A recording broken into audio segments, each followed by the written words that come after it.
એકવાર બગસરાનું નવું સ્વામિનારાયણ મંદિર વિવાદમાં આવ્યું છે। આરોપ છે કે 17 વર્ષીય કિશોરનું બ્રેઇન વોશ કરી દીધું, સાધુ બનાવવાનો તેને પ્રયાસ કરવામાં આવ્યો છે। કિશોરના પિતાએ આ અંગે કટેસિયા પોલીસ સ્ટેશનમાં અરજી આપી હતી। માતા પિતાનો આરોપ છે કે તેમના બાળકને બે સાધુઓ અવારનવાર કહેતા હતા કે ભક્તિ કરવા જતો રહે। માતા પિતાનો આરોપ છે કે સાધુએ કિશોરને રૂપિયા આપીને 2 વખત ભગાડ્યો હતો। બસમાં બેસીને કિશોર ભાગ્યો પણ હતો, જે બાદ પિતાએ તેમને સમજાવીને પરત લાવ્યા હતા।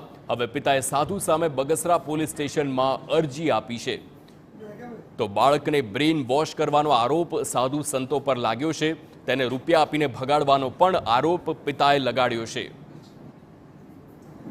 હમણાં છેલ્લા 2 મહિના પહેલા ચૈતન્ય સ્વામીના સદગુરુ સ્વામીના કહેવાથી મારો છોકરો ઘર છોડીને જતો રહ્યો હતો, જેને પાર્સલ બનાવવા માંગતા હતા એ લોકો, પણ મેં એને ના પાડી હતી કે પાર્સલ આપણે બનાવવો નથી।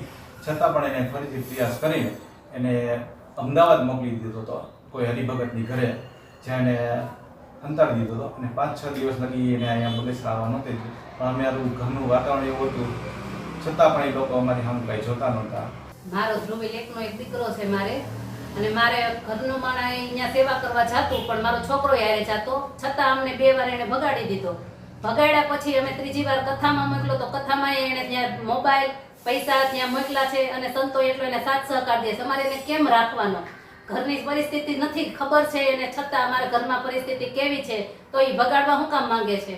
અમારે એકનો એક છે, અમારો આધાર કોઈ નથી, અમારી વાહે કોઈ સંતાન નથી, તો અમને એવો અત્યારે એને એટલો બીવડાવી દીધો છે કે અમારો છોકરો અમને કઈ કહી શકતો નથી।